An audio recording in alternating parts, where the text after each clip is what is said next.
Good evening, everyone, and welcome to our webinar. This is a series for understanding consent in relation to gender-based violence and sexual gender-based violence. In this first session, which is going to be the first part of this journey of this series, we are going to lay down the foundation and unpack the meaning of gender-based violence, and also understanding what is sexual and gender-based violence, and why it is important for us to create safer and more informed communities. And with us, we have experts in this field, and I will start by introducing them from the team of Wake na Vijana. I, as your host, Juliet Nyambura, I work as the marketing and communication manager. And then also we have Perry Wamboi, who is going to introduce herself. Welcome, Perry. Good evening, good morning, good afternoon from wherever you're watching. I'm Perry Wamboi. I'm the programs coordinator with Wake na Vijana Initiative. Welcome to the webinar. Okay, thank you. From Generation Guiders, we have Eric and Claire, so I'll let them introduce themselves. I'll start with Eric. Thank you. My name is Eric Omondi, representing Generation Guiders, a community-based organization that is dedicated to empower adolescents, girls, and young women in Kenya. Thank you. Okay, next you're going to move on to Claire.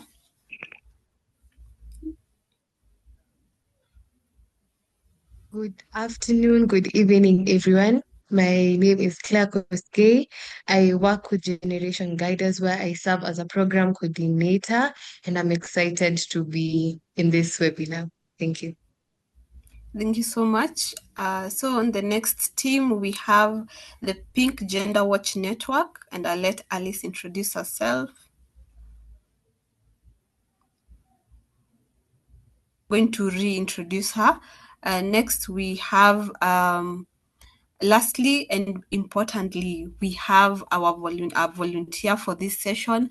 Her name is Irene, who is our sign language interpreter. Please, Irene, introduce yourself.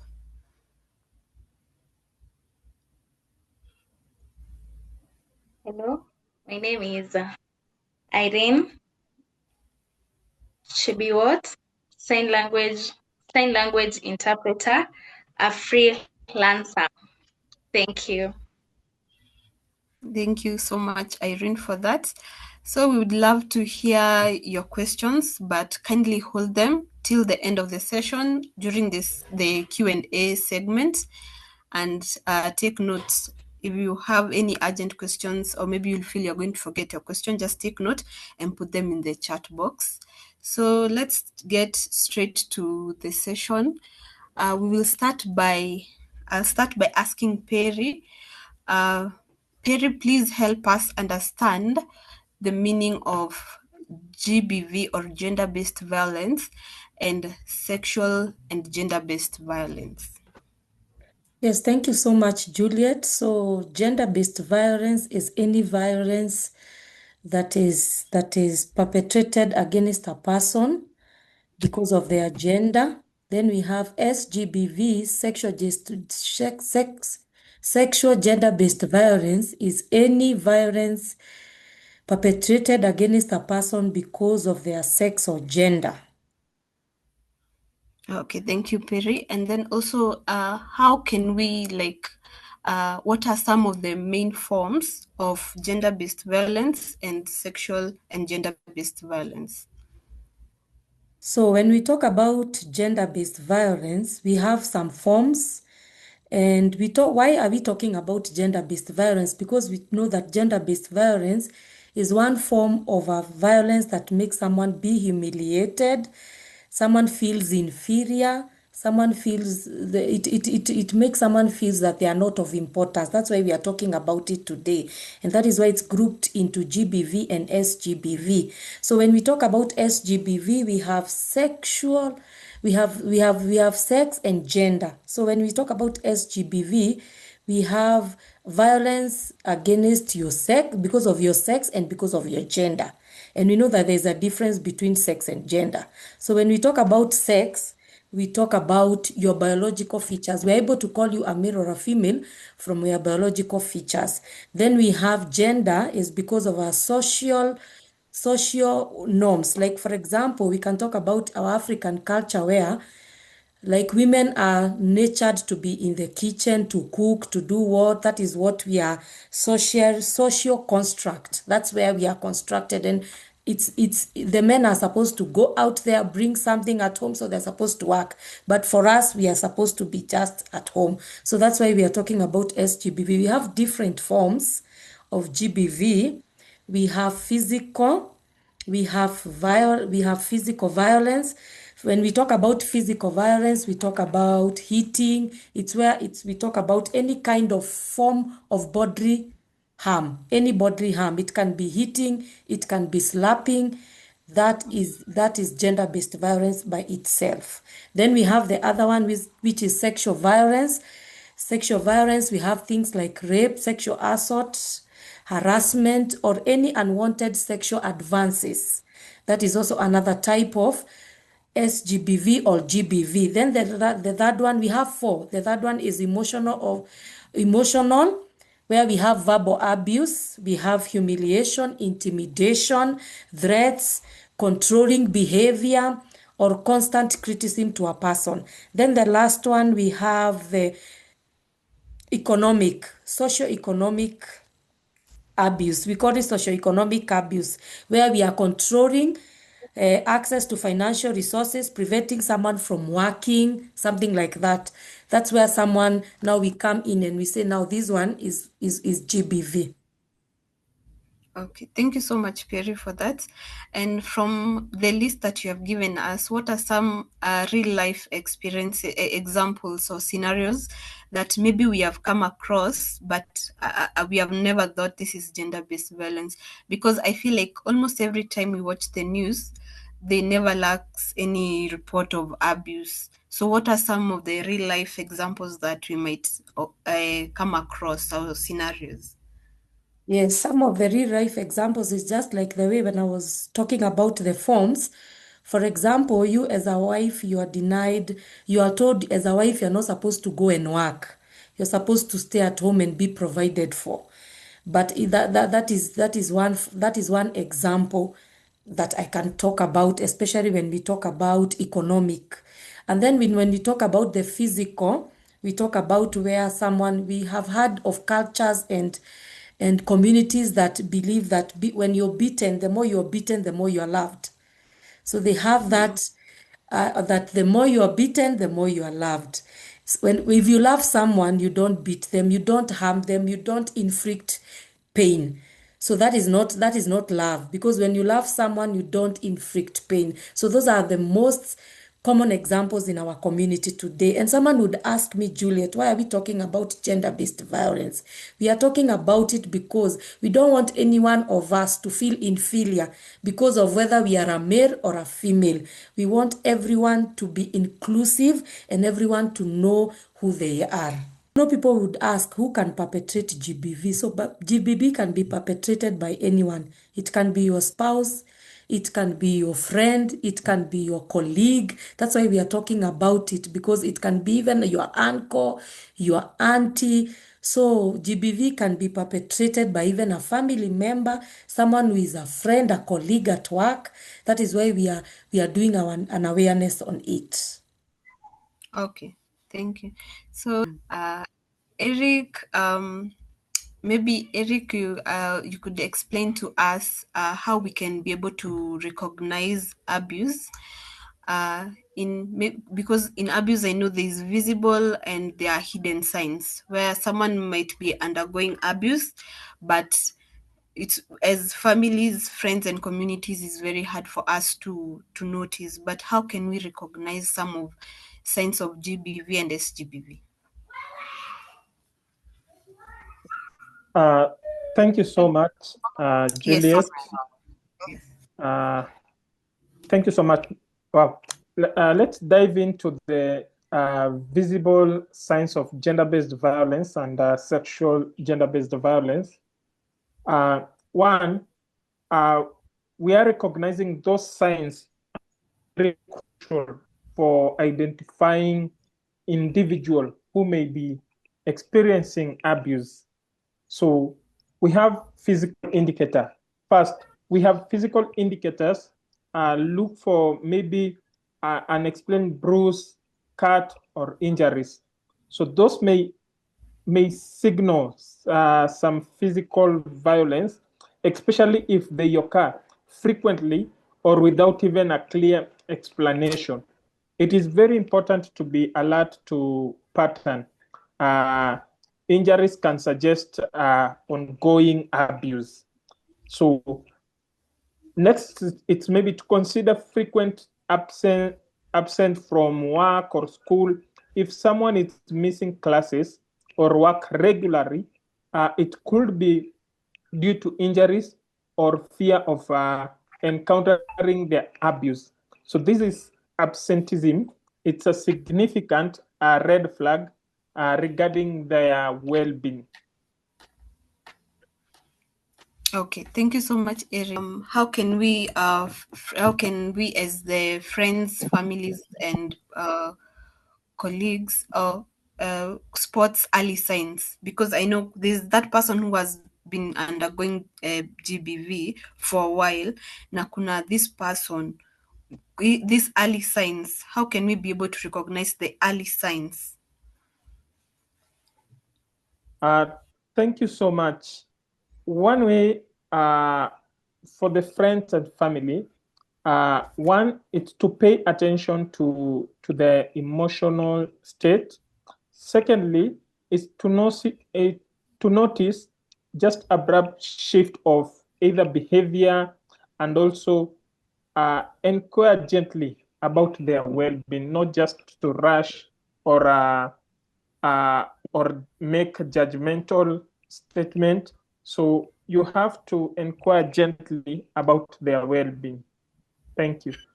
Yes, thank you so much. I know some of us, it's our human nature to be quick to judge, but it's very important sometimes to understand the root cause of someone's behavior. So I see Alice. Alice, can you hear us? Yes, I can. Can you hear me? Yes, we can hear you. We are so happy that you have joined us. Please allow me to let Claire first do her segment, and then when I introduce you, you're going to introduce yourself and then do your segment. Is that okay? No problem. Thank you. Okay, asante sana.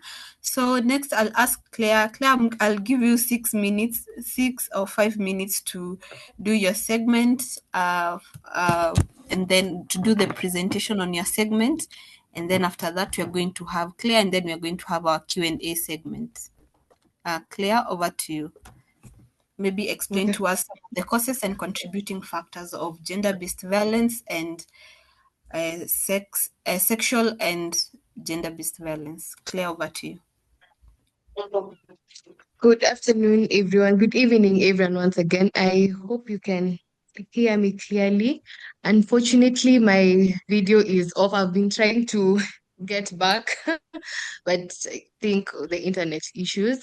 But nevertheless, I will continue the webinar. So I'll be speaking about the key root causes of GBV and SGB in our communities. So as we all know, GBV has complex issues that have deep-rooted causes, and understanding these causes is very crucial for effective prevention and intervention within our communities. So one of the key root causes that oftenly harbors GBV is the power control imbalance, and whereby power dynamics often leads to GBV, where one person wants to dominate another forcefully. And unfortunately, I'd use examples of the politicians. Them being in higher positions, they tend to actually how would I put it? Use their powers badly by either causing harm to people. And this sometimes most families never get to seek justice. Yeah. Second point is that the patriarchal norms and the gender inequality is also a contributing factor to gender-based violence. And we all know that we live in a society, in a patriarchal society, where most men are seen as superior, and that sometimes creates space for abuse and for violence. And lastly, I'd speak on the weak judicial systems, where we have lack of accountability in our law enforcers. Sometimes the laws may exist, but because of lack of enforcement, means that the perpetrators usually go unpunished. And an example is that a survivor would report a rape case, but the police would dismiss them either because due to corruption or even lack of evidence. And I'm sure Alice would come and say that sometimes most of these survivors would actually be told to pay for the P3 form so that they could actually get to have that P3 form so that the case can actually be followed up, and of which that is the only way for them to seek justice. And maybe they can even pay for that P3 form and maybe end up not getting the justice that they deserve. Um, Lastly, I'd speak on how the cultural and the social and economic factors contribute to this problem. And we all know cultural factors are harmful traditional practices or beliefs that promote gender-based violence. An example is the early forced marriage, where a girl has either attained 13 years or 15 years of age and is actually forced to leave school and get married. And most times it's usually part of a custom in some of our cultures. Second, we have the female genital manipulation, which actually still happens. And unfortunately, it does not only happen even in rural areas. Sometimes it even happens in urban areas. I was actually surprised to hear that FGM is actually still being practiced up to date. The third point is the widow inheritance, where sometimes maybe a husband has lost his wife, so he's actually forced to get, another wife from the community, and sometimes that can actually lead to GBV. The fourth one is the cultural silence. Sometimes reporting abuse it's usually seen as either family shame, and it also brings a stigma to the survivors, especially in sexual violence. And sometimes they might not even end up opening up and saying that they've been violated or harassed, and sometimes that can actually go not being followed up, and that can actually create stigma to the survivors.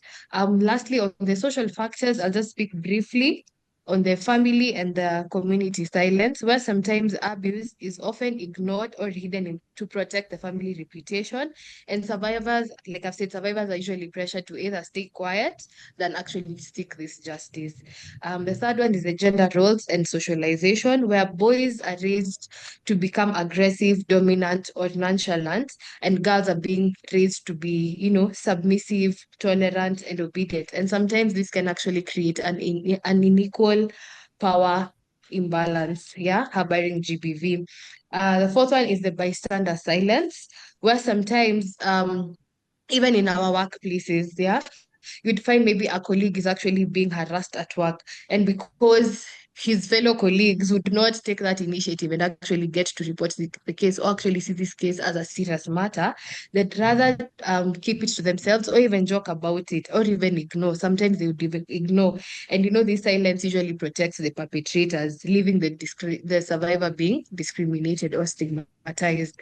Lastly, I'd speak on the economic factors. We all know poverty and exploitation is one factor that really harbors and promotes GBV.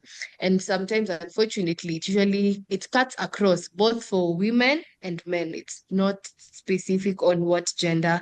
And I'd use the women's side. So for example, a young woman would engage in survival, sex activities to either afford food or rent. And, sometimes you actually don't get to blame them because for the situation that they're in. And even I can give an example. The recent BBC documentary, we all saw what happened to Maimayu. Most young girls, 13, 14, 15, or even 12, they're being used for sexual exploitation just to actually have money for them so that they can actually satisfy their own needs. And it's really very unfortunate. The second economic factor is that unemployment and household stress, where sometimes a man would actually lose his job and that would probably direct, frustration either to his spouse, to the wife, and that may lead to actually physical abuse. The fourth point, sorry, I'm rushing quickly because of time. I know time is not on my side. Fourth point is on the dependence on abusers for basic needs. Survivors would tolerate abuse for food, shelter, health care, and sometimes they even remain silent with actually a violent spouse or partner because, the ones who are providing. So that sometimes can promote gender-based violence and sexual gender-based violence. So in summary, gender-based violence does not only happen in isolation. So don't think that it only happens when you're only together. It's actually in our communities, in our workplaces, it's everywhere, yeah? And it is felt by these power imbalances, cultural beliefs, social factors, and economic hardship. So unless we tackle these root causes, we will continue to treat these symptoms rather than just end the cycle of violence. Thank you. That was my time. Thank you so much, Claire. Thank you for also rushing through the points. I hope it was clear to everyone.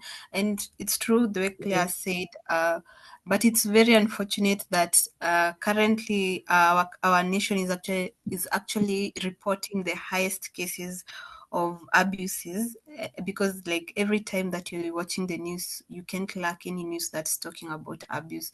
So at this point, I'm going to give Alice to take us through how we can be able to support victims and survivors. So, by the first question, I'm going to ask her, Alice, what are some of the immediate steps that we need to take in order to support the victims of abuse? Thank you very much. My name is Alice Karanja. I am the founder of Big Gender, where in our space we advocate on the rights of women and girls. I want to go straight to the point of how we can support the survivors. We've had quite a number of things that a survivor needs to know, and one of it is that we need, as community people or as respondents, we need to be very sensitive when we are handling the survivor. We need to empathize with them and respect them. That is the key things when we are dealing with the survivors, when we are supporting the survivors. The other thing is that when a survivor comes to you, you listen to them without judging. Allow them to share what is happening. Don't pressure them. Don't push them to talk very fast. And show them that you are believing in them and affirming in them. I believe in you. It is not your fault. Such affirmation helps the survivors. The other one is that ensure that their safety comes first. Get to know where they are at. Remove them from the environment where they have been abused or next to or near to the abuser. When you do that, you will have assisted the survivor in getting out of that environment. The other thing is that you need to do as a supporter is provide emotional support. Be present. Sit there. Even if you sit there and you don't speak, you are helping them. Avoid things like, minimizing their experiences, that maybe it could have been worse, or shifting, I know how you feel, though you don't know. Let them be. Just be there. When you are there, provide the emotional support, even with your presence. The other thing is connect them to the resources that they need. You have already assessed how this survivor is. If it is a physical one, and especially one for assault or the one for rape, the first thing you need to do is reconnect them to the resources that they need. Maybe a shelter, if it is a physical or a relative, if it is for the rape or defilement, medical care. Take them to the nearest resource center within a stipulated time. Remember, the more you stay, it shows that you don't know what you are doing with the survivor. Just do the best that you can do with minimal time. With that, it means that you have done the first thing. Let's look at the long, that is what I can say about when you're working with the survivor. Show them respect and allow them to be. Honor their boundaries in terms of physical, emotional, and psychological. Sometimes when you're dealing with the survivors, they may not speak because they are not trusting you. They don't know who you are. Remember what they are going through, they have gone through. And also deep inside them, their emotions is another space that you can't even be able to explain. Allow them to be. Or what you can do is give support and give them a hearing, listen to them, and you provide guidance. For me, I think that is the first thing that you can do as a supporter for the survivor. Thank you so much, Alice. So in 1 minute, what are some of the long-term empowering options that you could advise us that existing, because I know they're existing. In 1 minute, what are some of the long-term? Gosh, 1 minute is short. Long-term support for the survivors means the organizations. Where do you need to take these? Where do you need to take them? Which areas do you need to connect to? Which are the people that you need to network with? How do you do the coordination of the coordination? Now, with that, it means that you know which area, you need to understand which areas that you need to take the survivors and what services that they will take or they will have. For me, what I say, the long-term services or the long-term services for the survivors is that the survivor needs to know a lot of things. They need to know where they are being taken. That is, if it is the hospital, this is the place that we are going to take you. This is, if it's the other places, the police, and also their safety. That is providing them with the security purpose. Another thing that we need to do for the survivors is empower them. Give them the right information so that they will be able to know when and where to do the right thing for themselves. So for me, I would say that once you show their respect for the autonomy, you have allowed them to own the decision on whether they are going to report or whether they are going to for therapy. Provide with them with safe and non-judgmental space and create a space of confidentiality for them. Provide them with mental healing, and that is counseling. Strengthen them with the right knowledge that it is not right what has happened to them. Educate them and to know their rights, and also give them some information about the legal or health, and or even a toll-free line whereby they can also seek further, they can also seek further help. Encourage them also to speak about it. Thank And you. also, thank you. Sorry, Alice, I'll have to cut you short because this is a series. I think we can pick up from where you have reached next time because of the time. And I would just like to take this opportunity and thank everyone for joining this webinar. In case you have any questions, this is a continuing series that we'll be having. We'll alert you on our next segments. And if you have any questions, please, I feel like that is the place that you're going to ask us the questions. Thank you so much, everyone, for joining. And I hope you have a lovely afternoon, evening, morning. Thank you. Yes, thank you. Thank you. Thank you. Thank you, everyone, for joining.